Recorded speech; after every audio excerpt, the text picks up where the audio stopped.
Presentamos Geopolítica en RCR.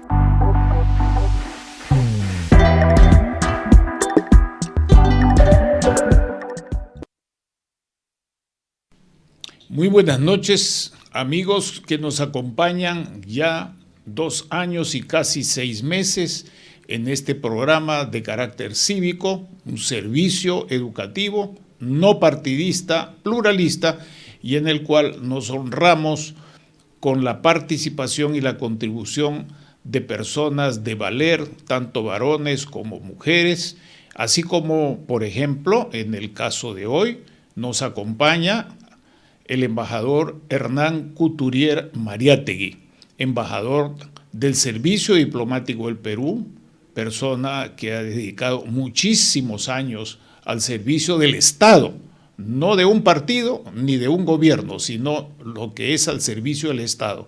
Hay que entender que la estatura estratégica de un país depende, entre otros factores, y un factor muy importante es su servicio diplomático profesional y orientado hacia objetivos e intereses nacionales. En este sentido, yo doy fe, y muchos son testigos, conocen perfectamente la trayectoria de nuestro invitado que por segunda vez acepta dialogar con nosotros. Bienvenido, embajador, bienvenido, estimado Hernán. Tenemos nosotros una antigua amistad, nos conocimos en la Universidad Católica y apenas me llevas unos días de ventaja porque nacimos el mismo año. Tú eres del 9 de diciembre, así que tienes el patriotismo bien en las venas y en las circunstancias de tu natalicio. Y bueno, antes hemos estado contigo y hoy vamos directamente al grano. Te hemos pedido tengas la bondad de compartir tu punto de vista, tu reflexión profesional y política, en el sentido no de partido. Aquí la palabra política está devaluada. En el inglés hay 3 términos que significan distinto: politics, policy y polity, que diferencian muy netamente las cosas. Aquí hablamos de política pública, de política de Estado, no de política de partido. Y el tema que nos convoca hoy es entonces el proyecto nacional del Brasil y su rol internacional, que puedes empezar con tus ideas centrales en unos instantes por la primera parte del enunciado o por la segunda parte del enunciado, como te sientas más cómodo, porque a veces uno prepara algo, pero en el momento le viene un chispazo y hace alguna innovación. Muchas gracias nuevamente por tu participación, por tu contribución. Te ofrezco la palabra. Adelante, por favor. Gracias, Manuel. Y particularmente me complace las referencias y reminiscencias a nuestros años universitarios. Creo que tú por tu camino y yo por el mío hemos marcado una pauta similar en cuanto al servicio al país, lo cual me alegra mucho.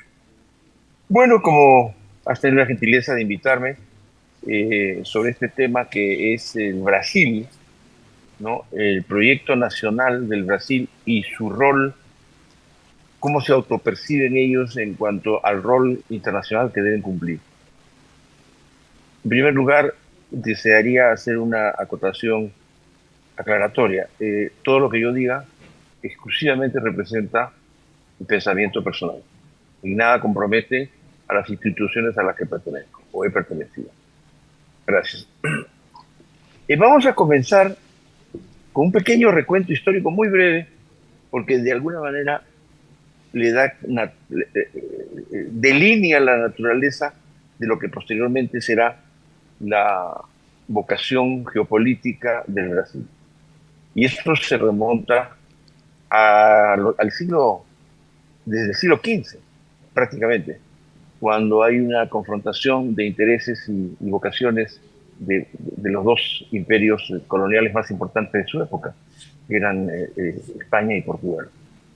Brevemente diré que el Brasil, por su importancia, y su importancia está determinada por su territorio, es el país más grande de América Latina, con 8.500.000 kilómetros cuadrados.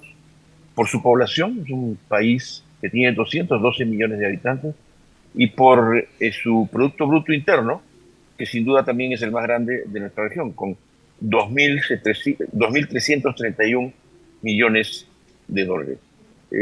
Constituyendo a Brasil con esta cifra reciente, es una cifra que tiene apenas un mes, en la octava economía del mundo.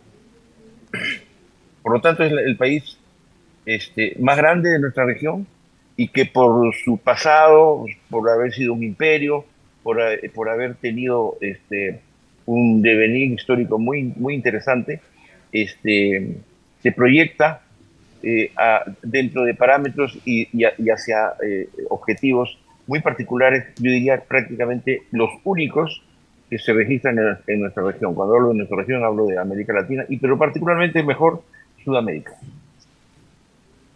Acércate un poquito más al micro, por favor. O habla un poquito más fuerte o te acercas un poquito al micro para que se te escuche más alto. Gracias. Adelante. Ya hablaré más alto. Bueno, entre España y Portugal hubo un devenir político, histórico, interesante, hasta que después de varios tratados se definió cómo quedaría la repartija, por llamar así, de Sudamérica. ¿Con qué se quedaba Portugal y con qué se quedaba España? Para lo cual se firmaron tres tratados principales, ¿no? El de Tordesillas, de 1494, el de Madrid, de 1750, con algunas derivaciones, y luego el final, que fue el Tratado de San Ildefonso, de 1777. De acuerdo a estos tratados, particularmente el último, Portugal tendría la posesión y obviamente el derecho de colonizar hasta 100 millas al oeste de las Islas Azores.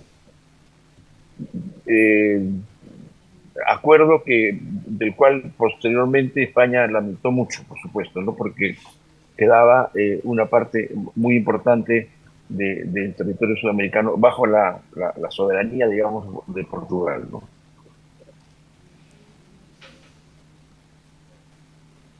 Esta situación, digamos, avanza hasta que se produce la independencia de Perú en 1821 y la de Brasil en 1822, prácticamente simultáneos. A partir de esa independencia, muy singular que tuvo el Brasil, porque es una independencia del hijo contra el padre, ¿no? Pedro I era hijo de don Juan, que había sido el jefe de Estado hasta ese momento. Desde el año 22 hasta el año 1889, Brasil tiene una estructura política de imperio. Se considera que es el imperio de Brasil. Y el hecho de provenir de una monarquía, porque como ustedes saben, el gobierno portugués por la invasión francesa de Lisboa tuvo que trasladarse en pleno. 30.000 personas se trasladan desde Lisboa hasta Río de Janeiro, por decirlo de alguna manera.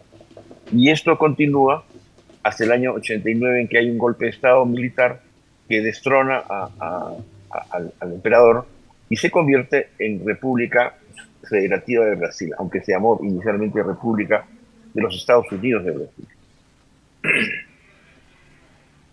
La característica, digamos, en términos de relacionamiento dentro de la región y con el Perú particularmente, fue de que Brasil se comienza a proyectar territorialmente hacia el oeste. Hay una tradición que viene de la época de la colonia portuguesa de los bandeirantes, que eran personajes singulares, muy iconoclastas, lindando en algunos casos con la delincuencia, y se dedican a avanzar en dirección hacia la cordillera de los Andes y en definitiva hacia el virreinato del Perú. Esta progresión preocupante del Brasil hacia el virreinato del Perú, que posteriormente se manifiesta en dirección a la República del Perú, ¿no? Fue de alguna manera detenida por tratados internacionales que se firmaron entre el Perú y Brasil, siendo el más importante de todos firmado por el negociador peruano, canciller de Perú, Velarde, y el canciller de Brasil, el barón de Río Branco. Esto ocurre en el año 1909. Sin embargo, a pesar de que se habían fijado las fronteras y a pesar de que Brasil quedó muy satisfecho con el acuerdo porque obtuvo de la región del Acre, que era la región en disputa, ¿no? 400.000 kilómetros cuadrados, en tanto que el Perú obtuvo 39.000 kilómetros cuadrados. Dicho sea de paso, hay que ser fidedigno con la historia y los derechos ancestrales. Ese territorio no era ni de Perú ni de Brasil, era un territorio que había sido originalmente, ¿no?, de la audiencia de Charcas. Pero en fin, hubo acuerdos entre los tres países y el Acre se distribuyó, como digo, en la manera que acabo de mencionar. O sea, 400.000 kilómetros para Brasil y 39.000 o 40.000 kilómetros para el Perú. A pesar de todo lo que he manifestado y a pesar de todo este andamiaje jurídico para fijar las fronteras y detener a los bandeirantes, o sea, a estos personajes particulares que se dedican a conquistar tierra, eso le da una base, ¿no?, que se combina, a mi manera de ver, con el carácter, la impronta imperial del Brasil. El imperialismo brasilero, que no se limita a la denominación, sino que denota un comportamiento y denota una forma de ser, ¿no?, a nivel internacional, le ha dado el carácter, le ha dado la personalidad al Brasil en su comportamiento internacional. Todavía los brasileños bien, de alguna manera se proyectan y se consideran que como herederos del imperio tienen derecho a tener un comportamiento imperial. Y eso está muy relacionado con la proyección geopolítica del Brasil. Brasil tiene todas las condiciones, ¿no?, de territorio, de base material, de vinculaciones, de proyección oceánica. Sin embargo, no es bioceánico. Y como ustedes saben, en su mayoría, las grandes potencias o las superpotencias son bioceánicas. Brasil no tiene esa condición y de ahí viene la importancia de la relación entre nuestros dos países, que después explicaré. El hecho de que el Perú no sea bioceánico, perdón, que Brasil no sea bioceánico, hace que haya habido una relación muy particular entre nuestros dos países, ¿no?, que adquiere, digamos, una relevancia mayor a partir del gobierno del presidente Cardoso, que fue el presidente anterior al presidente Lula. Estuvo en el poder desde el año 1995 hasta el año 2003. Ya en ese momento Brasil comienza a pensar que como potencia mediana, ya ellos se autoven o de alguna manera se autovislumbran como una potencia de mediano orden, no pueden serlo ni siquiera a nivel regional si es que no acceden al otro océano. El otro océano es el Océano Pacífico. En el año 2003, ya con el gobierno del presidente Lula, al inicio del primer gobierno del presidente Lula, se firma un tratado de alianza estratégica entre el Perú y Brasil, que dentro de los objetivos nacionales de Brasil tenía como principal propósito, obviamente, acceder al Océano Pacífico. Y otras cosas más. Hay alianzas en términos de políticas sociales, hay el tema de la vigilancia de la Amazonía con el sistema SIDAN-CIPAN, una serie de proyectos importantes que se han ido desarrollando a lo largo de los años, que perdieron cierta vigencia o cierto impulso más que vigencia durante el gobierno del presidente Bolsonaro, pero que ahora con el nuevo término del presidente Lula se han revitalizado y tienen plena proyección y vigencia para los próximos años. Una pregunta, Hernán. Sí, dime. En términos formales, la firma de este acuerdo que se da durante el gobierno del presidente Toledo, ¿verdad? La firma de este Así es. acuerdo en términos formales, ¿cómo es tratada por la Cancillería del Perú? Porque no es un tratado, es una declaración de voluntad política.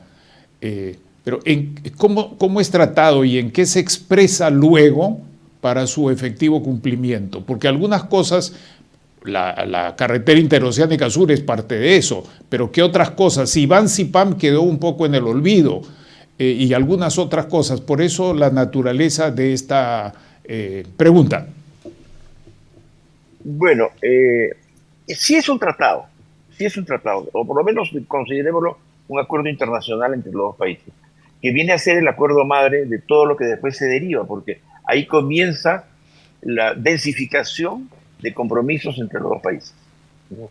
De ahí, como bien ha señalado, sale la interconexión carretera, sale compartir el sistema de Sipam sobre la Amazonía, salen todos los problemas sociales, que son varios en materia de Bolsa Familia. El Perú, particularmente el presidente Toledo, se inspira para crear sistemas de asistencia social, tomando como modelo, ¿no?, los programas brasileños.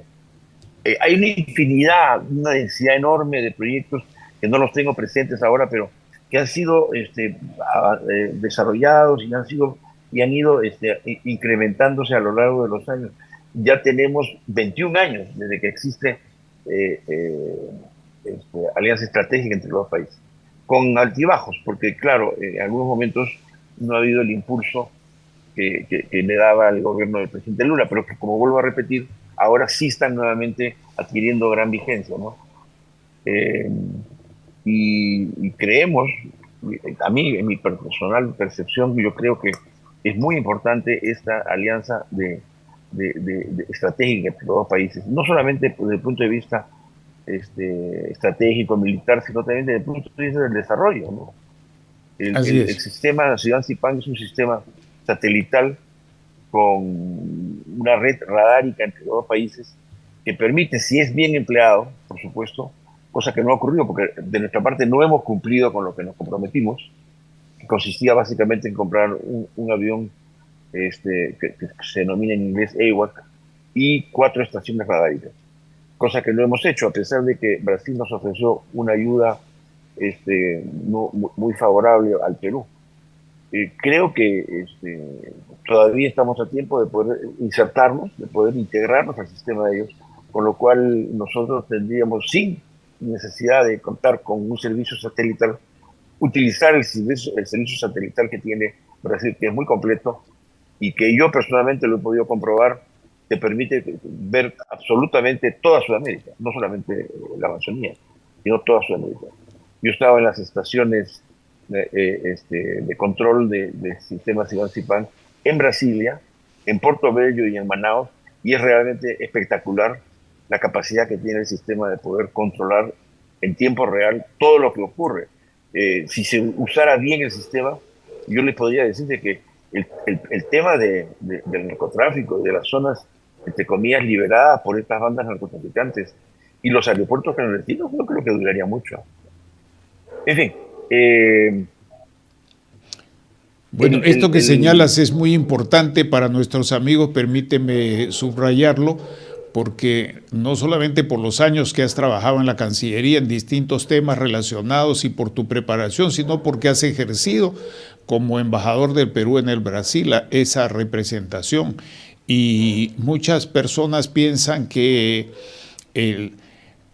estos asuntos son meros acuerdos de carácter gubernamental, y tú señalas bien el sentido estratégico de firmar un acuerdo de esa naturaleza, porque tiene vigencia en el tiempo a través de distintas, por así decir, tácticas o momentos de su realización, con aceleración o desaceleración, pero están ahí presentes. Y eso además se engarza con las anteriores afirmaciones y explicaciones que has dado. Este comentario lo hago para que nuestros escuchas, que no son especialistas, tengan muy presente que hay una suerte de hilo conductor entre un Estado, que es el Brasil, que como dicen algunos, se acuesta imperio y se despierta república, que es el único que ha crecido en América Latina, el único que no se ha fraccionado y que ha tenido esa cohesión, esa estructura interna como para expresarse en distintos gobiernos, en distintos momentos, hasta la situación en que a la que tú te has referido. Y ahora aquí me detengo con esta acotación para nuestros oyentes no especializados y te devuelvo la palabra. Es muy importante lo que tú mencionas por la siguiente razón. ¿Por qué no se fracciona el Brasil? En cambio, ¿por qué sí se fraccionan los virreinatos de Santa Fe, del Perú y del Río de la Plata? Fundamentalmente porque los modelos, los sistemas políticos que elegimos fueron inicialmente de carácter republicano, que perduraron en el tiempo hasta ahora, por supuesto. Brasil pasa de ser colonia a ser imperio, prácticamente con las mismas autoridades. Hay un cambio, obviamente, de padre a hijo, porque don Juan se tiene que retirar, pero se queda Pedro I, que era su hijo, y él mantiene la unidad del sistema, dentro de un criterio imperial. Y eso, que dura hasta el año 89, del año 22 al año 89, consolida una identidad y consolida una unidad, una unicidad de lo que eran los territorios vastísimos, de, como dije hace un momento, de más de 8,5 millones de kilómetros cuadrados. Sin embargo, tuvieron la capacidad de poder aglutinar y mantener la unidad nacional. Pasemos ahora al tema a mi criterio, por qué Brasil, a pesar de toda esta enorme vocación y esas grandes características que tiene de ser una gran potencia, sin embargo no lo es. Sin embargo, se le considera una potencia emergente, regional, pero todavía con problemas. Básicamente de dos naturalezas. La primera, a mi criterio, porque ellos voluntariamente renuncian a ser una potencia nuclear. Entre los años 70 y 80 hubo una enorme actividad científica en Brasil, ¿no?, para desarrollar su bomba atómica. Sin embargo, cuando termina el gobierno militar, que duró 20 años, como ustedes saben, los gobiernos civiles desistieron de seguir desarrollando su capacidad nuclear y renuncian totalmente a hacer y tener armas atómicas, ¿no? En circunstancias en que otros países, incluso de menor desarrollo que Brasil, y estamos hablando, por ejemplo, de Pakistán o incluso de la India desarrollada últimamente, pero en esa época estaban en una situación realmente no muy deprimida. Sin embargo, ambos países deciden ser potencia nuclear y lo logran. Brasil voluntariamente desiste de serlo. Ese es un factor. Y el segundo factor son problemas internos en el Brasil. Brasil, y los peruanos lo comprenderemos mejor, es un país sumamente desigual. En el fondo son dos países en uno. Hay una dualidad dentro de Brasil. Un país muy desarrollado, que son los estados del sur, particularmente São Paulo, ¿no es cierto?, que tienen estándares de vida europeos prácticamente, con ingresos per cápita muy altos, y tienen zonas muy deprimidas, que son las zonas, ¿no?, del nordeste brasilero, que son las grandes regiones agrícolas de presencia colonial portuguesa por excelencia, ¿no? Ahí es donde más demora el avance y el desarrollo del país. A pesar de los enormes esfuerzos que se han hecho particularmente desde los gobiernos del presidente Cardoso y posteriormente con el presidente Lula, ¿no?, de poder sacar a estas regiones del estado de postración en el que se encuentran. Eso, a mi criterio, después hay otros factores más, por supuesto, ¿no?, que hacen que Brasil no llegue a culminar su gran objetivo nacional de ser una potencia, por lo menos una potencia regional, que tenga capacidad de interlocución de igual a igual con las grandes superpotencias que hoy día no están en el escenario internacional. Mientras que Brasil, a mi criterio, es una opinión totalmente personal, Pero mientras que Brasil no logre superar esas grandes desigualdades, esa, ¿cómo diría yo? Ese desbalance, ese desequilibrio territorial, donde tienes un país muy desarrollado en el sur y un país subdesarrollado en el norte. Mientras que eso no se supere, Brasil tiene un talón de Aquiles muy importante, que es similar a mi criterio a haber renunciado a ser una potencia nuclear. Pero en este caso no por voluntad propia, sino porque fundamentalmente todavía su desarrollo nacional, todavía su aproximación a la equidad y a la igualdad presentan fallas y presentan vacíos que necesitan ellos llenar a la brevedad posible. Permíteme una repregunta. En términos de política pública, yo tengo la percepción, corrígeme si estoy equivocado, por favor, de que en relación a unas políticas públicas de integración territorial y de disminución de las diferencias sociales entre los estados centro-sureños a partir de Sao Paulo, Río, hacia abajo, y de ahí hacia arriba y hacia el interior de la Amazonía, se han mantenido algunas políticas constantes entre distintos gobiernos con algunos matices, sea los gobiernos militares o los gobiernos civiles, incluyendo la actuación de intervenciones planificadas y de las superintendencias que se llamaba. Te pediría una reflexión, una respuesta sobre eso. ¿Ha habido una diferencia o hay más continuidad que discontinuidad respecto de lo que he señalado? Mira, yo creo que hay una conciencia muy acendrada en los diferentes estamentos y diferentes sectores, diferentes grupos políticos y económicos de cuáles son los problemas centrales que frenan, ¿no?, el desarrollo de Brasil. Y todos coinciden que la desigualdad económica y social es uno de ellos, uno de los principales. Y creo, por la experiencia que tengo en el Brasil, desde antes, durante y después de mi gestión como embajador, que ha habido un esfuerzo concertado de todos, con diferentes énfasis y diferentes preferencias políticas, sin duda, pero todos han tenido el objetivo de disminuir ese gran problema que tiene internamente el Brasil. Lo han acometido de diferentes maneras, se han cometido grandísimos errores. Por ejemplo, voy a permitirme mencionar uno, que fue todo el proceso de construcción del sistema carretero más importante que se ha hecho en Sudamérica, atravesando en todas las direcciones, ¿no?, la Amazonía. Que después de años decidieron cerrarlo, clausurar esas carreteras, porque no fueron carreteras para el desarrollo, fueron carreteras para subdesarrollar el interior del país. Fue un error gravísimo, porque se hicieron carreteras de penetración, transversales y de norte a sur, que no tenían aparejado un programa de desarrollo. Tú no puedes construir una carretera en lugares vírgenes si no tienes un programa de desarrollo que lo acompañe. Entonces, ¿qué ocurrió? Fueron carreteras, lo mismo que ha ocurrido con la interoceánica en nuestra región de Madre de Dios.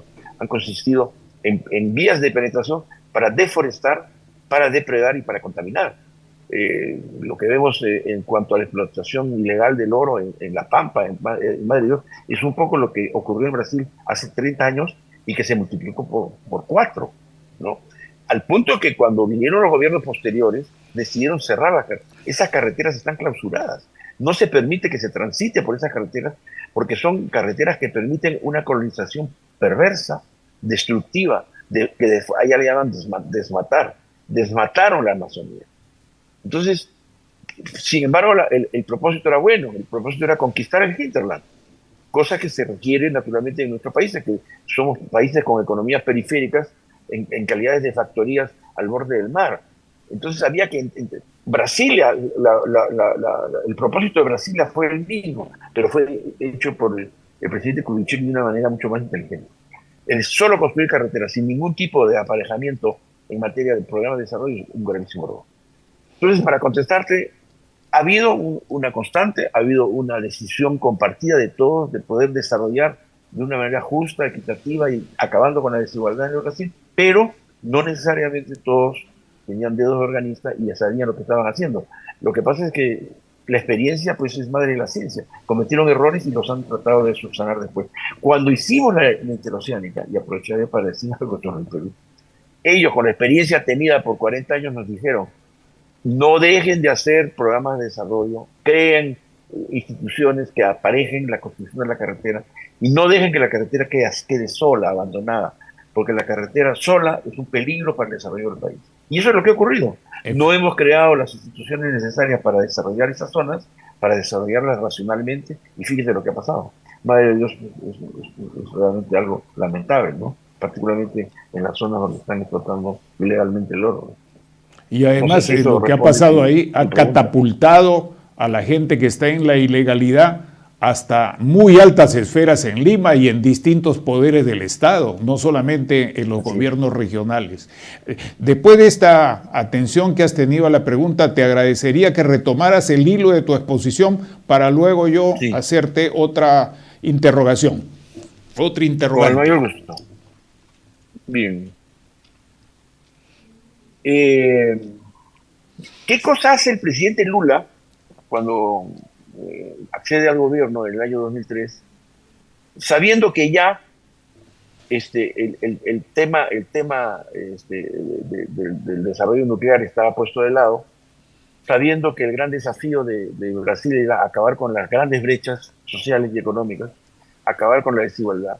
Entonces desarrolla un programa muy interesante, ¿no?, de asistencia, no asistencialista, quiero ser claro, no asistencialista, pero sí que busca la asistencia y la ayuda a los sectores más deprimidos del Brasil. Y comienza un programa intensísimo, se destinan enormes recursos para este fin, ¿no? Paralelamente, Brasil desarrolla una política dentro de nuestra región que es consonante con su gran objetivo nacional, de ser una potencia mundial. Y este proyecto es crear, ¿no es cierto?, una sinergia, una asociación positiva entre los países de nuestra región, ¿no? Y se crea, como ustedes saben, con la participación protagónica del Perú, la Unión Sudamericana de Naciones. Brasil parte del principio de que, siendo ellos un gran proyecto de potencia internacional, sin embargo, su capacidad internacional y su proyección hacia las diferentes regiones del mundo se potenciará, se catapultará aún más si es que cuenta con un conglomerado de naciones integradas dentro de Sudamérica. Y además comienza con un programa intenso de acuerdos y convenios bilaterales con las regiones, con los países con los que Brasil es vecino. Brasil tiene 10 países vecinos, prácticamente es vecino con todos los países, ¿no?, de Sudamérica. Sí. Y eso es un instrumento importante que tienen de política exterior ellos, ¿no? Permíteme, en este punto, permíteme una pregunta que me la han hecho otras personas, ¿no? Tiene que ver con esto que acabas de señalar. 10 fronteras, todas ellas importantes, sin duda, pero la pregunta concreta es, ¿qué hace del Perú una relación especial con Brasil? Y se cae de Maduro lo que tú has venido señalando, la bioceanidad, que es más fácil por el Perú que por cualquier otro vecino. Y en segundo lugar, porque no hay ¿cómo te puedo decir? No existen barreras que puedan dar lugar a fronteras, como por ejemplo existen en otros sitios, ¿no? Que hay un río gigantesco, que hay una montaña, que hay algún accidente geográfico. Más bien, no, es como dicen los abogados, sin solución de continuidad hay un terreno grande. En esos aspectos me gustaría tu reflexión. Creo que es muy acertado lo que tú dices. Sin duda que lo que le da un valor particular al Perú en su relacionamiento con Brasil es lo que tú has señalado. Es, primero, el país que sin solución de continuidad, sin intermediación de ninguno, le permite a Brasil llegar al Océano Pacífico. Basta la conexión directa entre Brasil y el Perú para que Brasil pueda llegar al Océano Pacífico. Es el único país de los 10 que tiene de frontera que le permite a él llegar al Pacífico de manera directa. Con Bolivia no lo puede ser porque obviamente es Mediterráneo. Con Chile no puede ser porque no son vecinos, porque hay un enorme país como es Argentina que se interpone, ¿no? Tampoco con Paraguay. Con Ecuador sí, pero con Ecuador está en zonas sumamente remotas. Hay una conexión sin duda fluvial y de alguna manera podría haber hay un tipo de conexión muy difícil, muy complicada, porque además es lo mismo que pasa con la interoceánica, la carretera interoceánica norte con nosotros, ¿no? La IRSA norte. Para poder acceder al Pacífico por esa zona, igual que con el Brasil, ¿no? Hay que transponer todo un sistema fluvial complejo, pasar cordilleras y finalmente llegar al océano. Cosa que no tenemos con el Perú. La conexión con el Perú ya se existe además a través de la carretera interoceánica. Así es. Ya se han vencido las barreras difíciles de la geografía y por esa razón, entrando en ese terreno de la geopolítica vecinal, creo que están dadas las condiciones para que la conexión ferroviaria, ya tenemos la conexión vial, carretera, pero sabemos perfectamente que no bastará una carretera para poder canalizar las enormes cantidades de exportación que tiene el Brasil con China, por ejemplo, ¿no?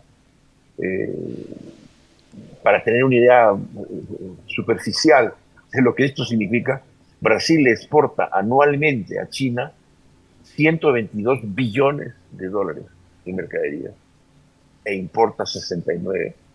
Y además, en términos de tonelaje, le exporta como 170 millones de toneladas anuales.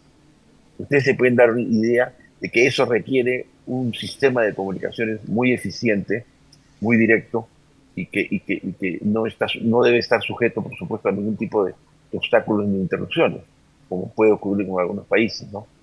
Entonces, la bioceanidad que no tiene el Brasil, que se la permite el Perú, es el enorme valor geopolítico de las relaciones entre el Perú y Brasil. Mira, en términos de industrialización, el Brasil, la pregunta es, ¿el Brasil podría cumplir una función importante, aunque no sea la primera, para contribuir en coinversiones o con inversiones directas a la industrialización del Perú, a desarrollar algunas ramas industriales? Mira, hay que analizarlo esto de acuerdo a los sectores económicos, ¿no? En términos agropecuarios, yo creo que es poco lo que se puede hacer, porque Brasil hoy día posiblemente es el primer país agropecuario del mundo, ¿no? Primer productor de soya, primer productor de carne bovina, primer productor de carne porcina, etcétera, etcétera.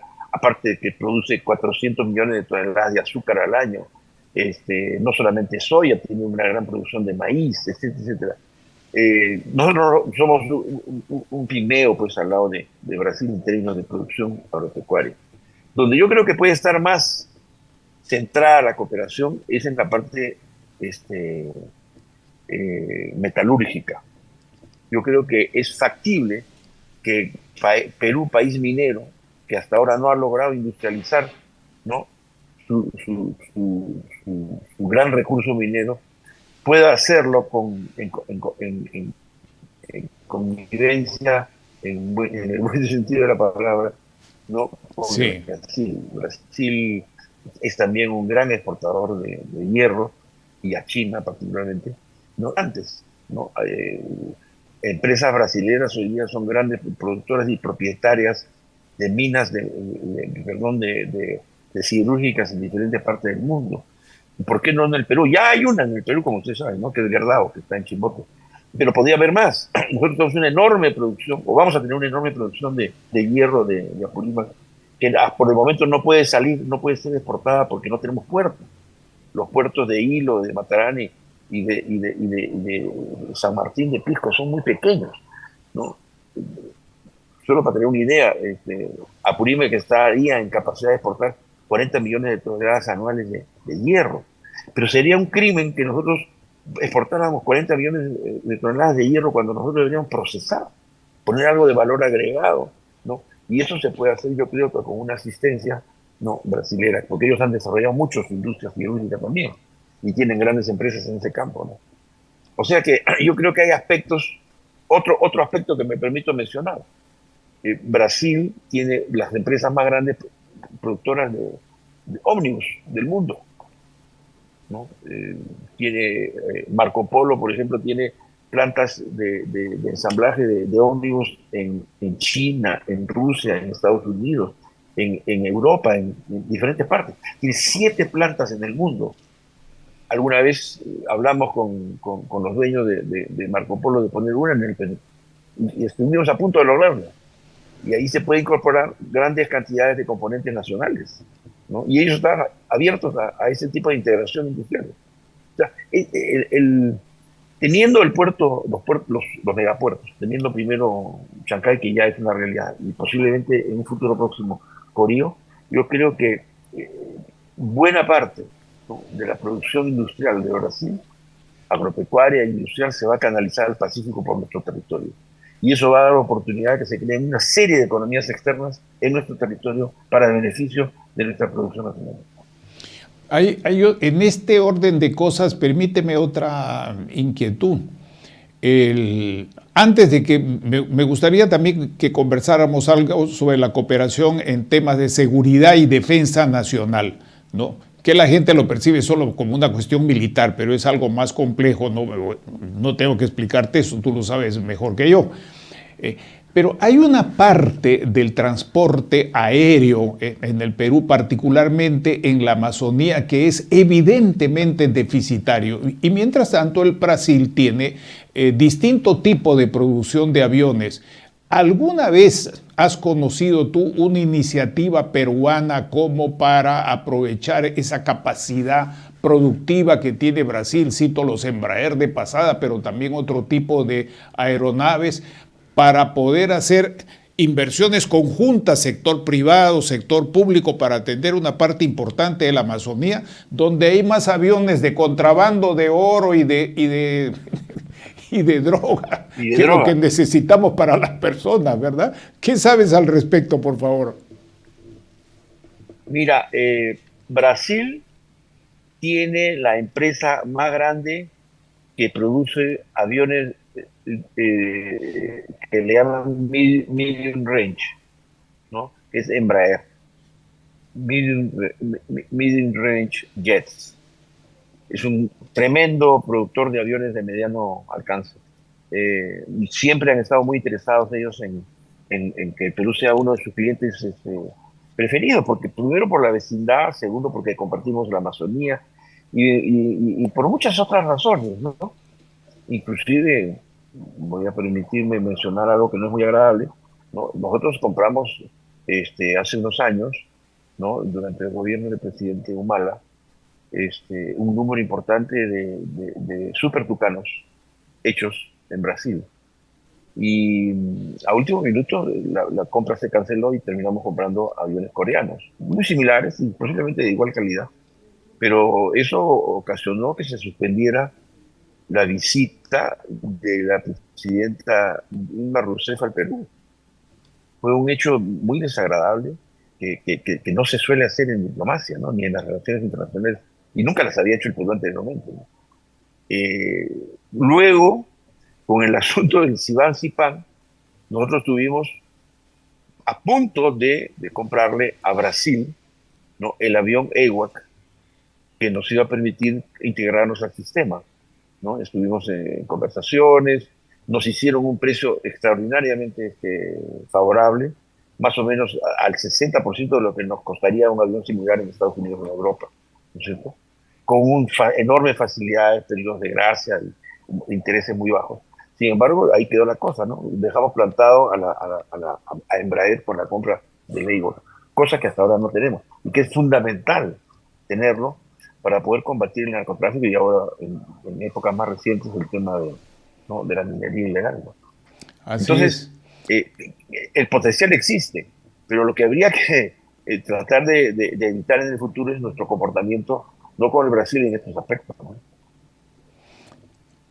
Bueno, ahí sobre el tema podríamos conversar mucho más, pero creo que hay otro aspecto que me interesa, y no trato de evadirlo, que si tú deseas podemos profundizar en el tema. Yo creo que eso ha sido, yo recuerdo hace mucho, ha sido un error muy serio, ¿no? Antes de eso, hace muchos años yo tuve una conversación en Montevideo con Aurelio García, antes de que falleciese, que era el asesor del presidente Lula, a quien conocíamos desde la época de estudiantes. Y él decía que lo que le faltaba al Perú no eran los talentos, sino la disciplina. Y esa disciplina pues se expresa en distintos campos, ¿verdad? Ahora, el otro aspecto que interesa con Brasil es la pregunta concreta de la protección de la Amazonía. Se ha realizado la COP, el año 92 en el Brasil fue el gran lanzamiento de la biodiversidad, la protección de la Amazonía, tenemos en conjunto el tratado, la OTCA, que tú conoces bien de cerca. Sobre ese tema, quisiera que nos digas cuáles serían los puntos más importantes hoy día, no lo que pasó, sino lo de hoy día y lo que pudiese pasar en términos de nuestra relación con la Amazonía, Brasil-Amazonía, en cuanto a su protección, en cuanto al cambio climático, en fin, en esta temática, que nos señales algunos puntos importantes a tu juicio. Mira, la Amazonía, sin duda, yo diría que el primer tema es la bioceanidad, ¿no? Si no hay Bien. duda de que hoy día, por la coyuntura que vivimos, la bioceanidad posiblemente es el tema de mayor interés y potencialidad en la relación bilateral. Pero el segundo, sin duda, es la Amazonía. Estoy totalmente de acuerdo. Y puede haber un Y en los dos no. o tres aspectos, y en los dos o tres aspectos que tú has mencionado y has perfilado. El primero, obviamente, es el de la seguridad.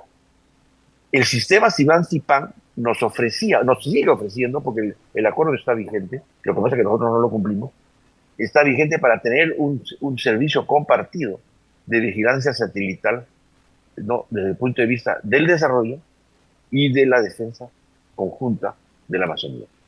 Ese es un aspecto central que creo que hay que abordarlo, y yo creo que no se le da la importancia actualmente, pero creo que tiene que ser un tema central del próximo gobierno que llegue al poder. El segundo tema es el tema del desarrollo. Eh, Me parece que eh, los mecanismos que ha desarrollado Brasil, ¿no? Y una demostración de ello es Manaos. Manaos, como tú sabes, es el polo de desarrollo, después de Sao Paulo, el polo de desarrollo más importante de Brasil. En Manaos hay más de 400 empresas asiáticas, entre japonesas, chinas, coreanas, que son responsables del desarrollo electrónico del Brasil. El desarrollo electrónico del Brasil, el desarrollo digital del Brasil está centrado en Manaus. Es muy importante. Y ese es un aspecto. Y el otro aspecto muy importante es el tema de la investigación y desarrollo de los recursos amazónicos con fines medicinales, con fines químicos, con fines cosméticos. Brasil tiene una experiencia interesantísima, que ya tiene 25 años, que es Natura. haber constituido en las afueras de Manaos un complejo científico gigantesco que lo han financiado las empresas. Por ejemplo, Yves Saint Laurent o Christian Dior o cualquiera de los grandes perfumistas franceses han llegado a un acuerdo con el Brasil para montar un centro de investigación especializado en esas materias, que lo financian las empresas privadas. El Brasil solamente da el terreno y naturalmente la autorización para que ellos puedan investigar. Y así como lo hay en todas las partes cosméticas, lo tienen en el aspecto medicinal. Hay varias empresas alemanas, francesas, italianas, que se dedican a financiar estos centros de investigación de donde salen las medicinas modernas. El 95% de las medicinas tiene un origen botánico. Y eso debería ser eso debería ser replicado también por nosotros y con la colaboración de Brasil. Cuando fui embajador en Brasil, presenté una propuesta formal de este centro de investigación para poder hacer algún tipo de, ellos le llaman parcería, una asociación con un centro de investigación que tiene la Universidad de Loreto, en Quito. Pero las cosas quedaron ahí, como todo en el Perú. Algo que tú mencionabas, no somos constantes, no perduramos en el esfuerzo, ¿no? Hay tantas cosas por hacer y tenemos tantas oportunidades de hacerlo con países amigos como Brasil, y se quedan ahí en el tintero, ¿no? Y el tercer tema es el combate, pues obviamente, al narcotráfico, que hoy día, y posiblemente también a la minería ilegal, ¿no? Se dice que el 50% del oro peruano está saliendo por vía ilegal. O sea, el Perú produce más o menos 200 toneladas anuales de oro. Si se dice que el 50%, estamos perdiendo 100 toneladas anuales de oro, ¿para beneficiar a quién? A las grandes mafias internacionales, a ciertos gobiernos que han caído en la bancarrota y que se roban nuestro oro y se lo llevan clandestinamente, ¿no? Si nosotros tuviéramos un buen sistema de vigilancia en las zonas amazónicas, evitaríamos que eso ocurra. Pero no se hace nada. O sea, la colaboración y el otro tema, que es la preservación del medio ambiente, ¿no? Brasil tiene una enorme preocupación sobre el asunto. Han tenido experiencias fatales, como les he mencionado, con la construcción de las carreteras, de lo cual ya han salido, pero ellos inclusive tienen una fuerza militar especializada en protección del medio ambiente en esas zonas de la Amazonía, ¿no?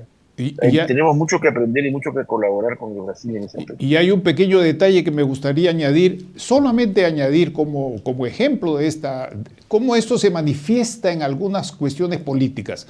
La ministra del Ambiente es Marina Silva, mujer que fue del PT, del estado con el cual tenemos IRSA, capital Río Branco. Se retira el del PT, concursa, gana 25 millones de votos aproximadamente, pero pierde. Pero luego regresa y ahora nuevamente es ministra con Lula, como lo fue antes, con un intermedio de separación. Entonces, eso da una idea a los peruanos de que deberíamos tener un sentido de continuidad. Ahí existe.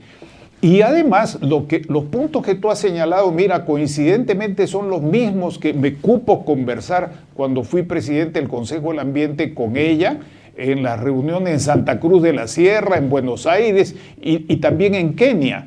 Pero esas cosas las dejamos de lado. Y esto me lleva a otra pregunta, bien concreta.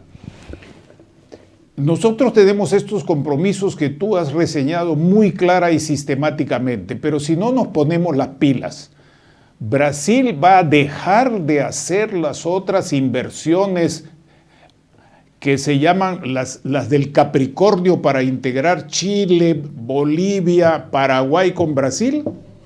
¿Va a apostar todo solamente a la integración con Perú por Chancay y la China? ¿O si nos demoramos nosotros las cosas van a ir por otro lado? ¿Cómo ves tú ese asunto? Mira, Brasil ha jugado varias cartas, ¿no?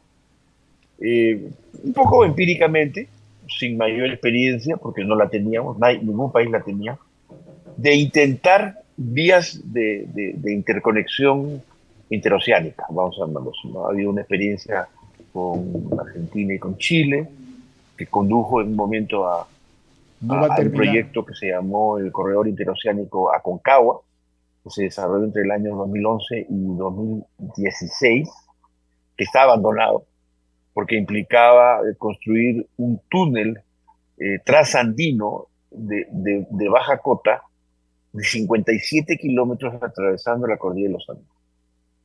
Abandonado. Su costo era brutal y no se desarrolló. Hernán, te ruego un resumen súper sintético porque nos ha ganado el tiempo. Ya, perdóname, un resumen, una frase sobre el tema. En síntesis, se ha hecho el intento por Chile, por Argentina-Chile, últimamente en la visita del presidente Lula a Santiago, se entrevistó con el presidente Boric y hablaron del corredor carretero del norte, ¿no? Una cosa que quiere unir desde Salta, ¿no? Pasando por el desierto de Atacama, llegando hasta Antofagasta, pero es simplemente para unir carreteras, y Antofagasta pues es un puerto, yo diría que de juguete, porque tiene 9 metros de profundidad, o sea, ahí no llegan, por la justa llegarán Panamá, ¿no? Barquitos de 40 metros de largo. Entonces, no hay ninguna otra alternativa. Y por el norte hay Chancay, se está hablando mucho de la interconexión ferroviaria o carretera por crucero sur Pucallpa, Pucallpa, en fin, la carretera central o ferrocarril central hasta Lima, ¿no? Pero ahí hay un problema muy serio. ¿Perdón? Perdóname que te corte, pero ya terminó. Ya, okay. Los tiempos son terribles. Vamos a volver sobre el tema, porque sobre alguno de estos asuntos hay otros programas con otras personas, y espero que podamos tener una conversación no solamente contigo, sino a la vez con otras personas que están tratando también este tema. Te ruego, comprendas las tiranías del tiempo en la televisión. No te preocupes. Y te agradezco infinitamente por tu documentada información, muy seria y muy clara. Muchas gracias, Hernán. Gracias a ti, Manuel. Hemos presentado Geopolítica en RCR.